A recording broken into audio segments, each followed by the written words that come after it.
Well, when I came in 2007, I was in my mid-50s, and I had said to the board that I thought that 10 years would be a long run, and it would be time for somebody with new energy and new vision. And we've had an annual conversation, as I think all executives do with their board leadership. And so we're pretty much right on schedule in that sense. I think the organization's in very good shape. The board is very pleased with the progress that we're making on a lot of fronts, but we know we've got a lot of challenges, and I just think it's the right time for new and fresh, energetic leadership. But healthcare is not going away as an important national subject, nor as a highly political subject. So something I think is probably going to happen in the next couple of years that the field's going to have to be ready to once again both lead, but also adapt to. And so I think this is why this is a good time now.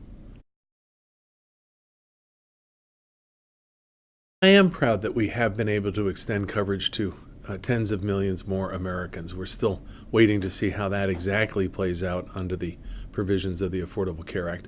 But I think that the first year was a significant success. Their projections from the government are to double that number in the coming year, approximately. So I think that that's terrific. The AHA has stood for coverage forever. Secondly, I'm very proud of the work that we've done to improve quality and safety. We have really, I think, built more and more of a culture of safety.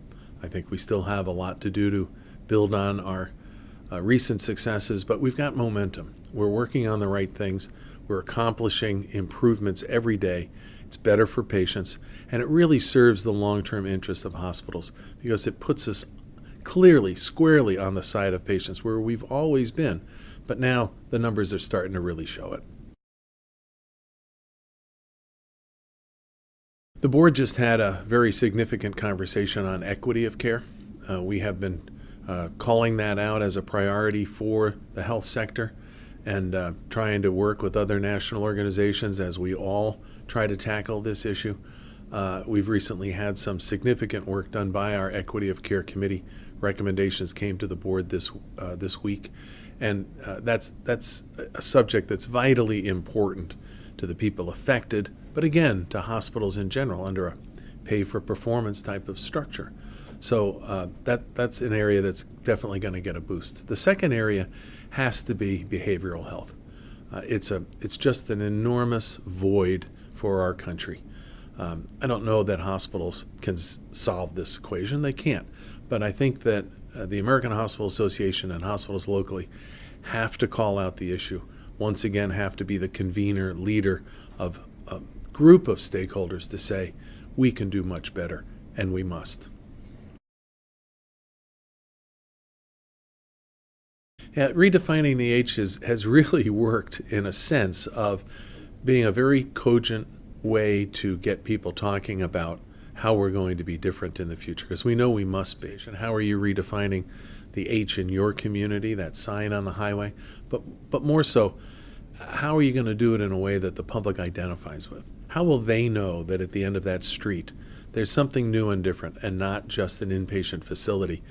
And in particular, giving more of a meaning of health toward that H, so that they start to understand that health is absolutely an essential ingredient of what a hospital has to offer. We have to know who we're going to be representing in 5 years.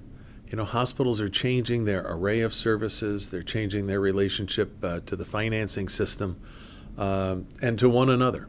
So we have traditionally had ways of segmenting our membership that we have to go back and test and see if they're still the right ways.